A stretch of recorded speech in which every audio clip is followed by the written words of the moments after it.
There is a standard. Our logo, our strapline at You and Your Cash is because standards matter. We're up against the Bar of London. The bar is synonymous with hitting a mark or reaching a standard. And if you can't reach the standard, they won't let you through the bar. They won't let you through. Do you think anyone can just turn up and say, yeah, I'm a sovereign? No, they're not going to let people through. That's one of the reasons why the truth movement is splitting aside. Because people that are seeking to attain the standards required of a sovereign, I don't want those people to be tarred with the same bloody brush as all these other morons running around out there who are just goofing off playing kids. They're just being kids playing at it. They're not serious about it. And you can tell that by their conduct and the way they behave. So you're either serious about it or you're not. And if you're not, that's fine. Just accept who and what you are and what level you want to be at. But ultimately, what you'll see is taking place right now, you're witnessing it in real time, is that the truth movement is separated. You've got a separation going on. You've got a whole bunch of effectively charlatans, as I call them, who are banding about the biggest load of baloney ever. And I'm slowly going to be calling out and addressing every single piece of crap that's being propagated out there, whether directly or indirectly. By presenting all the rules and case law and stuff like that, I'm showing them that this is how it should be done. If you want to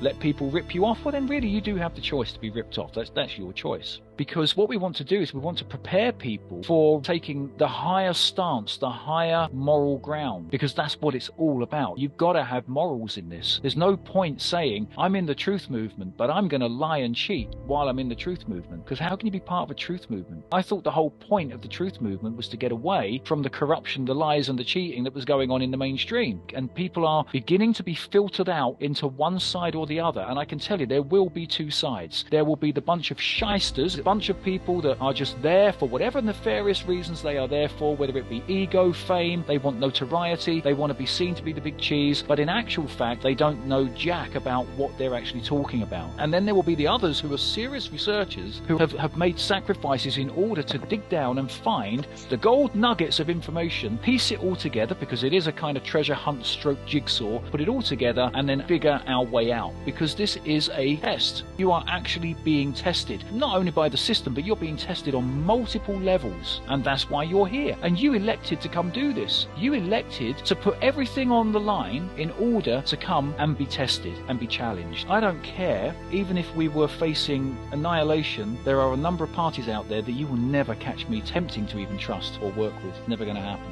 I'm soon going to be presenting a video and I'll be naming them, because ultimately there's a whole side to the truth movement. In fact, I was having a shower this morning and I was actually thinking maybe we should call it the morality movement as opposed to the truth movement, because the truth movement has become completely corrupted. I'm sorry, when you look at these parties, what are we dealing with here? When some of the things that these people are doing is just absolutely outrageous. How can you have a truth movement when you've effectively got rip-off merchants operating in and through and around and associated with the truth movement? Why are they here? For what purpose are they here? There is a reason why they're there, and maybe it's just yet another test within the test. But the fact is, we have to make a clear distinction, because it's not fair. There are people out there arguing with me as to why I'm calling out charlatans. If I'm a bad guy for calling out charlatans because they're ripping people off, and I'm now being divisive, well then the whole truth movement is being divisive. Everyone in the truth movement is being divisive to society, because we're calling out corrupt bankers, corrupt politicians, corrupt corporations. We shouldn't do it. We should let them get on with it. Why? Well, because you're being divisive. You're being divisive if you call them out. So who are these people calling me out? Well, funnily enough, it's the people who are actually doing all the shit stuff,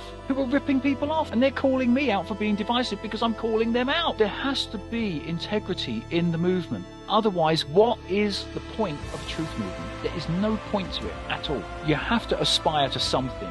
And you're either going to aspire to wanting to be as good as you can be, or what's the other alternative? That you don't give a shit and you're just going to aspire to what? Amassing as much money as you can? Really? Is that what it's about? As much fame or notoriety, regardless of whether what you're saying is valid or makes any sense or is accurate? Because some of these people, I can tell you, they clearly do not give two hoots about coming out with accurate information. They just want the fame. And the funny thing is, they're getting it. What amazes me is that they're actually getting it. They're getting the fame that they want in complete baloney.